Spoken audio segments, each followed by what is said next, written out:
Is there a reason you didn't have it on today? I had my seatbelt on. Sir, do you wear your seatbelt? They don't have your seatbelt on. Based on your abuse of a position of trust and authority. Hi, this is Ray from CourtroomConvicts, and today we will be bringing forth some of the most corrupt and terrible police officers that got a life sentence for their crimes. Police officers are seen as the protectors of lives and property by enforcing laws, and their job is to make society safer and better to live in and go through vigorous training before acquiring the title of police officer. But what happens when our own protectors of law start committing the very heinous crimes they swore to fight against? If you are curious, watch this video till the end, because this video might change your perspective of cops. Before we start, I would like to warn you, some images may be experienced as shocking. Number 10. Amber Geiger. I was scared. I was scared this person said my was gonna hurt me. And I'm so sorry. I'm sorry. On the night of September 6, 2018, off-duty Dallas Police Department patrol officer Amber Geiger shot and killed 26-year-old accountant Botham Jean in his apartment in Dallas, Texas. Geiger, who claimed she entered Jean's flat thinking it was her own and mistook Jean for a burglar, was initially charged with manslaughter. The legal bills of Amber Geiger were taken care of by the Dallas Police Department, which later fired her. America. No police officer ever would want to hurt an innocent person. On October 2, 2019, Geiger was sentenced to prison after the jury deliberated for an hour. She was all in tears and repented her actions, but all in vain. Number 9. Wayne Jenkins. What did Wayne Jenkins do to totally dumbfound prosecutors and serve jail time of 25 years? Not only did his man steal from innocent people despite being a policeman, but he also planted drugs and even sold drugs. He targeted victims on the charge of seatbelt violations and used this to initiate a search for planting marijuana in their cars. Yeah. Is there a reason you didn't have it on today? I had my seatbelt on. Sir, do you wear your seatbelt? They don't have your seatbelt on. Why don't you have a seatbelt on? So if they came up to do the seatbelt violation, you have to give the seatbelt ticket, and then if you smell the odor of marijuana, how it's supposed to go is, oh, we smell marijuana. They can ask, do you have anything? The person doesn't have to answer that question, and then they would be able to search the car for the odor of marijuana. How you doing, man? How come you don't got a seatbelt on? Man, we just came out the gas station. Do me a favor. All right, step out of the vehicle for me. Well, you got a little bit of weed in here? Yeah, just bought some Yeah, marijuana. Oh, great smoke, that's that. Put your hands on your head. Keep your hands on your head. The reason I'm getting you out, you got a bag right there Yes, sir. below your feet. We just recovered a gun from a bag, just like that in between. Sir, you someone's said you feet. do have some weed in the vehicle. Where's the weed at? Yes, sir. If that was not enough, prosecutors say that he even fabricated evidence and used to go to big lengths for that. It is said that he planned a whole car accident and planted heroin on the victim, so it seemed like he was a drug abuser. Number 8. Zachary Wester. We do not know what went through the fired Jackson County deputy Zachary Wester's mind when he decided to plant drugs on innocent people. He used to pretend to smell drugs, then act like he legitimately found meth or marijuana in the victims' vehicles. Many people have been disgusted by the smugness and self-righteousness on his face when he testified on the stand. So they were truly happy when he was sentenced to over 12 years in prison for various crimes such as racketeering, official misconduct, etc. His acts had surely shaken the public's trust in the police. Subscribe if you want to keep updated with the latest and most intriguing courtroom cases and be the first one to know when we release a new video about the harshest and intense crimes committed around the world. Number 7.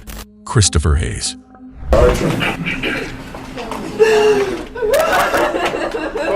Although this police officer didn't get life imprisonment, but he did a crime so heinous that surely deserves a lifetime in jail. 3 women testified Tuesday that Hayes, a 4-year department veteran who resigned the day after he was charged in February, groped them and forced them to perform inappropriate acts after being contacted and searched. A 4th woman claimed Hayes groped her after she was arrested for shoplifting. He is a disgrace to the uniforms he has worn. That's the voice of one of his victims. Her identity is being protected. I have issues sleeping in my own bed because Christopher Hayes was armed in my bedroom for his own sick sexual pleasure.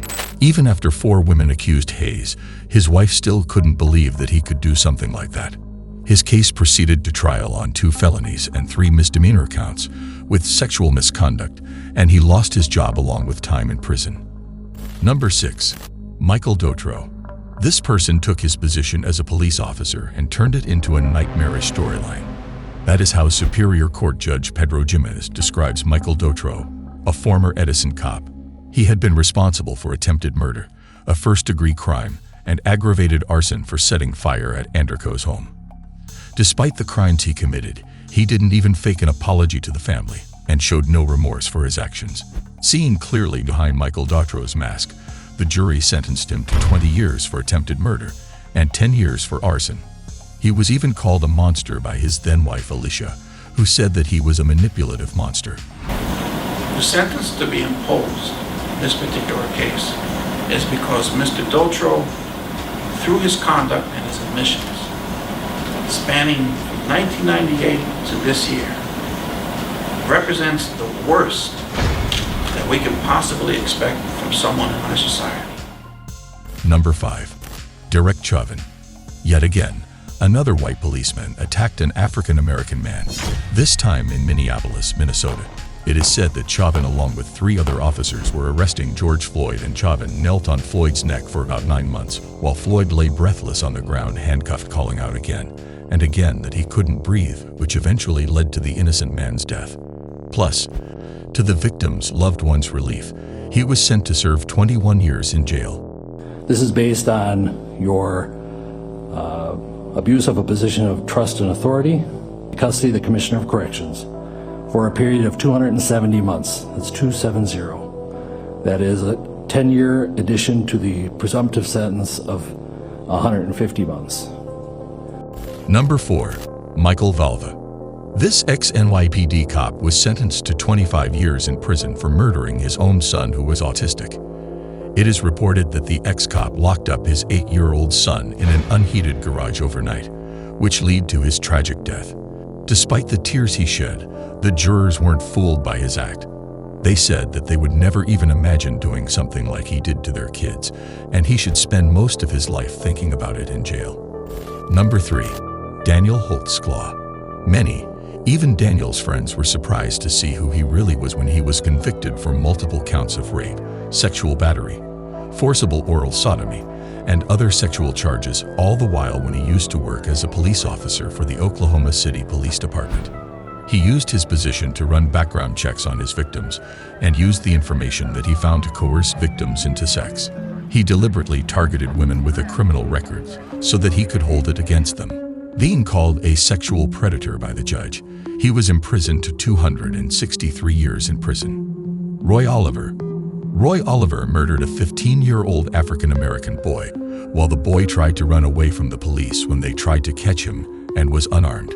Karma caught up to him very quickly as he was fired from his department and sent on trial soon after. Not only did he have to finish a sentence of 15 years in prison, but he has also been ordered to pay a $10,000 fine. Serves him right, we say. Number 1. Wayne Cousins.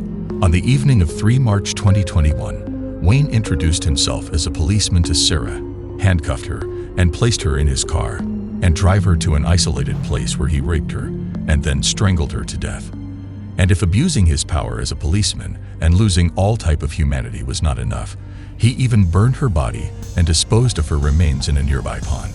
But according to God's will, the law was able to give him a lesson by sentencing him to life imprisonment. And we have reached the end of the video. If you enjoyed watching the video, you can check out more exciting and dramatic courtroom scenes and moments through our channel, Courtroom Convicts.